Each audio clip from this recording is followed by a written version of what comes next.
Welcome to Sorry If I Spit When I Speak. I'm Daddy McDuke. I'm joined by Dr. Rushdie. Sorry, not sorry. Yeah, Sorry, but not sorry that I spit when I speak. right. Right. Now, we have a lot to cover today Yeah, because the Bengals are back to practicing football. that's right. Yeah, I almost forgot that's what they do. We were talking about so many other aspects of the Bengals. Yeah. And there's really a lot of fun news, hyping interesting things. So I want to talk about because we're going to get to Joe Burrow, obviously, but I want to talk about Vonn Bell. Yeah. Now, Vonn Bell talked about why he joined the team because it's a ferocious team. They're very hungry. And, And you'll notice he's using Bengals metaphors. right. Ferocious, tiger, hungry. Means he's on board with Oh, the yeah. MO. Yeah. Because, one thing, one group of people or things that are not known for being ferocious, What's that? Saints. He was on the That's true. Saints. Saints are That's supposed to true. be very gentle. He's Yeah. not wrong. Yeah. They're Yeah. supposed to be very pious. But the Well, I mean, ferocious animal, if you feel like you are a ferocious animal, yeah. yeah. I mean, from a psychological perspective here, he's going from from one level of the self to an animalistic level of the self, and usually that's seen as a bad thing. But in this case, it's a good thing for us. It's Yeah. good for us. It's probably not good for his overall ethical trajectory, if you will. No, Well, there's a lot of saints, but there's not a lot of tigers. You know what I mean? right, exactly. And for and they're endangered species, and he wants to be part of that endangered species, which is fine. Wow, I didn't know Saints surpassed. That's incredible. So yeah, so much to talk about. Defensive coordinator has been raving about it. Say he's a great communicator. He's a great leader. He's a physical Yeah. guy. He brings that energy and juice that the Bengals didn't have. And so He said, I'm just excited to get him in and see him move in live situations. He brings a lot of energy and juice to the group. That's exact quote from those what are I exact remember. quotes. Yeah, I didn't make that up. You thought I memorized that. Yeah. Wow. Yeah. So, I mean, that is one thing we are very excited about Vonn Bell. And, also, of course, we have. And he's a disciplined guy, that Vonn Bell. Yeah. Goes to bed around 8 p.m., wakes up at 4 a.m. to work out. I mean, that's a hard lifestyle for a grown-up. That's like a toddler's lifestyle. Yeah. That's why he has so much energy. He has as much energy as a Yeah, toddler. he's like a 2-year-old. Yeah. I feel like John hasn't been able to contribute. John, how do you feel about Vonn Bell? Well, that bedtime is personally just ridiculous. But Isn't it? 8 p.m.? if he chooses to do so, all the more power to him. I think we get lost in a lot of these quotes every year where it's like, a guy is a commanding leader. He's a great presence in the locker room. And that, to me, only means something if you're actually good at football. And that's the good news for the Bengals because Vonn Bell is very good at football. Yeah, I was worried there for a second, John. You're going down that, Donald Downer route again. Yeah, go ahead. But he wasn't the most expensive free agent that they signed this year. But I think he's the most valuable one and the guy who's going to bring the most value for the money that they spent on any contract this year. I think when you talk about a safety that can play multiple positions, but be solid in coverage in the underneath zones, but be a great run defender as well. There's a lot of value that brings to that. And also compared to what they had last year. So all the other subjective stuff is fine, but he's also really good at what he does. I mean, in recent years, we haven't been able to tackle anybody. And I think last year was just kind of like that. Last year, it was finally such an obvious issue that they're like, I realize something. When you tackle players, they score less, you win more games. And so they went on and signed everybody who knows how to tackle. Yeah. Tackling is a big part of football. Yeah. Let me just say, we had a comment from a certain Phoenician pilgrim that you just flashed on the screen. Yeah. Which I really appreciate that name right now. Great comments. This one, yeah. Yeah. Considering everything that's going on in Lebanon and all that, we're with you, Mr. Phoenician pilgrim. But he also said something else. He said this: how much of an impact will Vonn Bell have in season 1? My prediction for the Bengals defense in season 1 is that it's going to be kind of hard to tell who is making the contribution. I think that what Amuradmo is waiting for is a kind of well-oiled machine scenario where the pieces fit and work so well that you won't be able to tell who's really contributing. I think of it the way I think of my Tesla. So it's hard for me to point out what makes my Tesla awesome. It's just that everything in my Tesla works so well together. Yeah, and some of those pieces are very familiar pieces. Like in a Tesla, I don't know what they have, but I assume they also have a steering wheel and tires. Electronic cars have far less working parts than motorized cars, so there's a lot less. We don't have time for. Yeah, you don't ever need to change your oil. You don't. There's no pistons. It's a very simple machine. Okay, so there's very. We don't have time for sci-fi on the show. I just wanted to say, like a Tesla, this imaginary car you're talking about, has tires and a steering wheel. Yeah, we also have our tires and a steering wheel. Gino Atkins and Carlos Dunlap. Yeah, and they are going to be on a snap counts. Now you might be thinking, hey, we gave these guys so much money to play. Look, these guys are defensive linemen.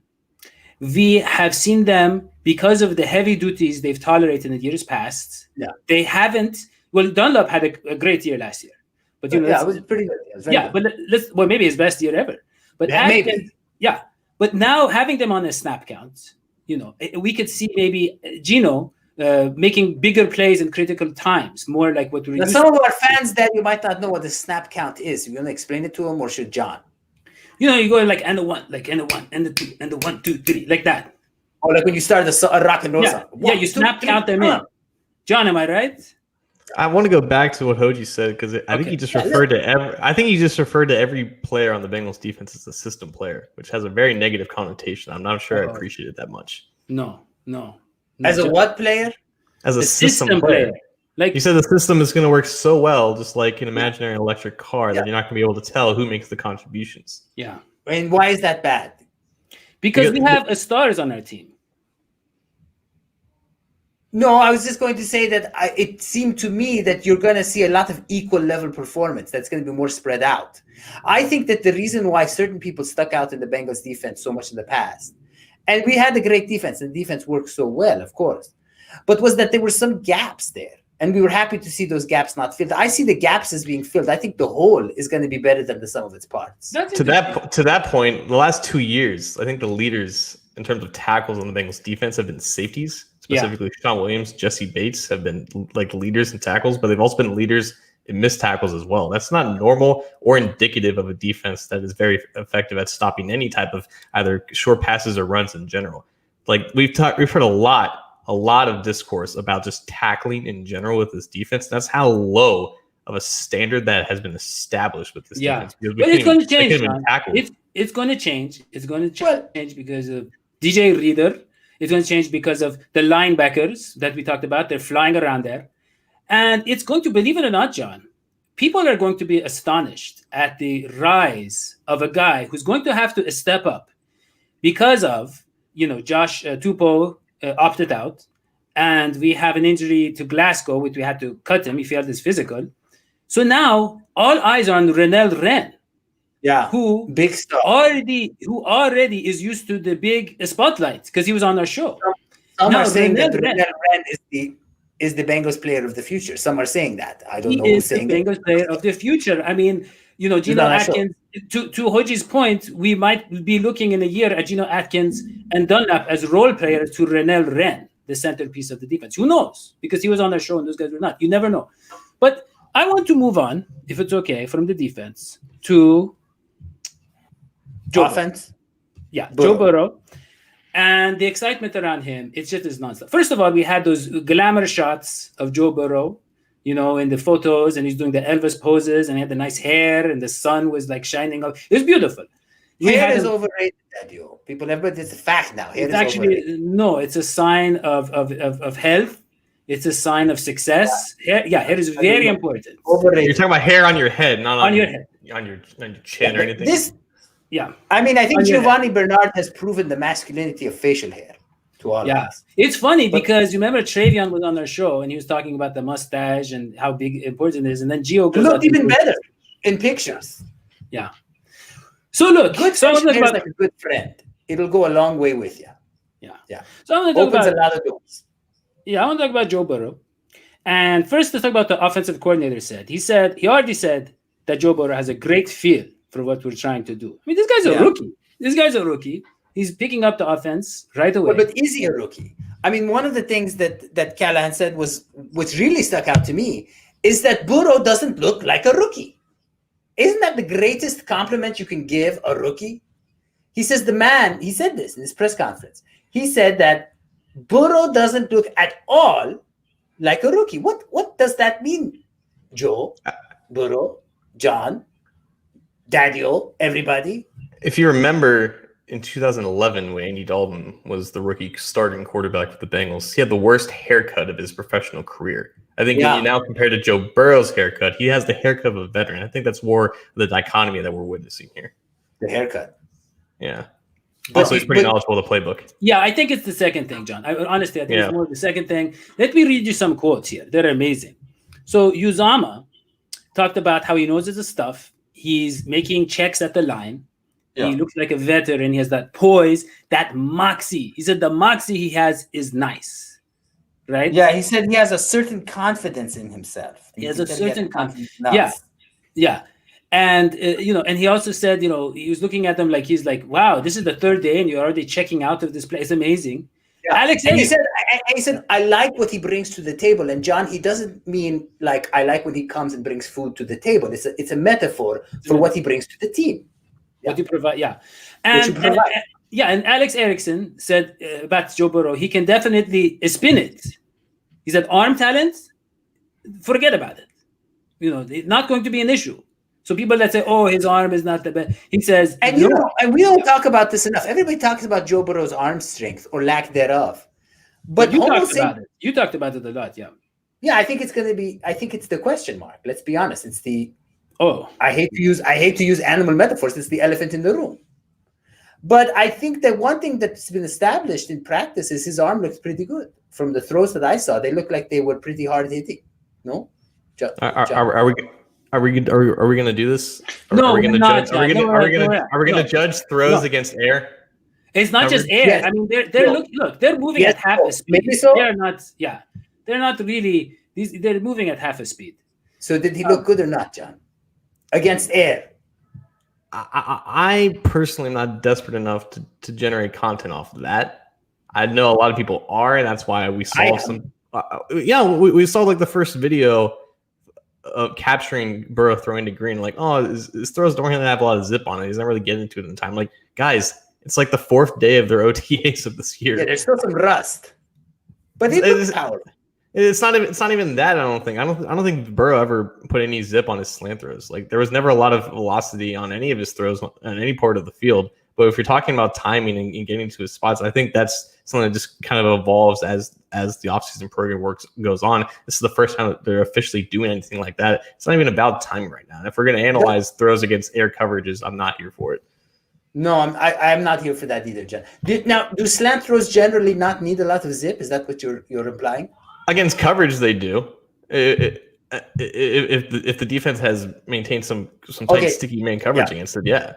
You're saying in a real world scenario, that's where the zip counts. That's where you put it in. When you don't need the zip, you don't put the zip. When you need the zip, you put the zip.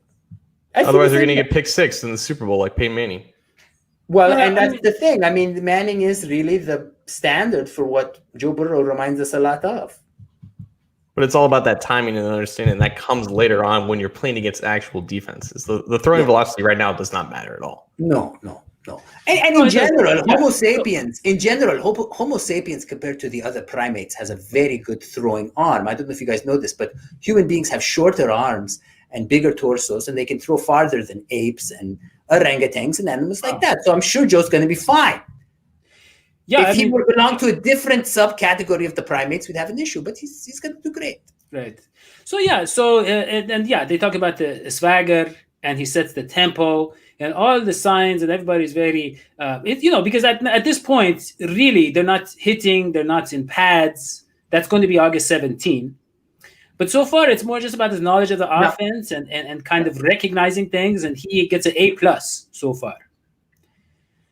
And so we are going to take a quick break. We have a commercial break. This portion of the show is brought to you by Canine Mask. It is an air pollution mask. It filters all the toxins and other things for dogs. So when you're going to the supermarket with your dog, make sure to purchase a canine mask to protect yourself. Dog safe. Others, yeah.